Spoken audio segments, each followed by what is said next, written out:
तो कुछ पाप ऐसे जो ना चाहते हुए भी हम करते हैं, तो फिर उनका दमन, उनका नाश, उनको नष्ट करने के लिए क्या करना पड़ेगा? बोले सत्संग सुनो, भागवत सुनो।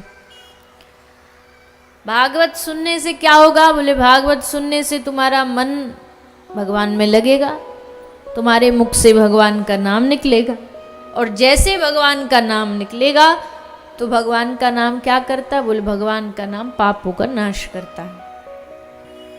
तो इस तरीके से भागवत धीरे धीरे धीरे हमारे हृदय में भगवान के नाम को प्रकट कर देती है।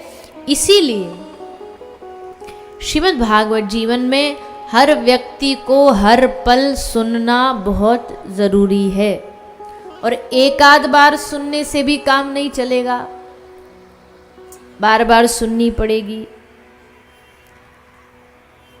हमारे ख्याल 2015-16 में शायद कथा हुई थी आपके यहाँ, फिर एक बार और निश्चित हुई थी, फिर वो पता नहीं किस कारण से, शायद कोविड कुछ हुआ था, और फिर अब, और उसके बीच में भी पता नहीं, हो सकता अनेका बार आपने कथा सुनी होगी। तो कोई अब ये दावे प्रस्तुत करे, ये कहे कि भाई हमने तो भागवत कथा को सुनना था, एक बार सुन लिया, एक बार कोई वक्ता आया, उसने आके हमें कथा सुनाई और बस हमारी बुद्धि में बैठ गई, अब बस एक बार सुन के दूसरी बार सुनने की जरूरत नहीं है, आवश्यकता नहीं है। तो कह रहे हैं कि भैया ये तो तुम भागवत को अभी समझ ही नहीं पाए, इसकी महिमा को ही नहीं समझ पाए। कोई आदमी एक आज भोजन करे तो आज भोजन करने के बाद उसका भोजन का जो कोटा वो महीना भर के लिए थोड़ी चल जाएगा। आज भोजन किया, बोले अब हम महीना भर नहीं करेंगे, ऐसा तो नहीं हो सकता। भोजन तो रोज ही लेना पड़ेगा, स्नान तो रोज ही करना पड़ेगा, ये थोड़ी आज नहा लिए तो अब 10 दिन तक नहीं नहाएंगे।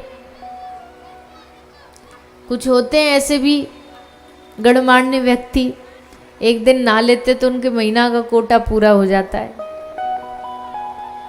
बोले नहीं ठंडी पड़ रही, बीमार हो जाएंगे, और सब कामों से बीमार नहीं होंगे, बस नहाने से ही बीमार हो जाएंगे। स्नान नहीं करोगे, पूजा कैसे करोगे, भजन कैसे करोगे?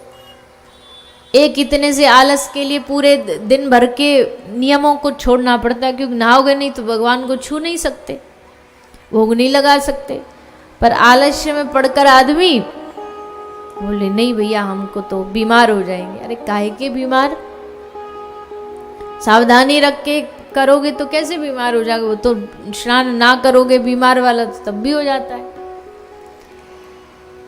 तो जैसे स्नान रोज जरूरी है, जैसे भोजन रोज जरूरी है, वैसे ही जैसे सांस लेना हर पल जरूरी है, नित्य जरूरी है, वैसे ही नित्य भगवान की कथा भागवत सुनना भी जरूरी है, आवश्यक है।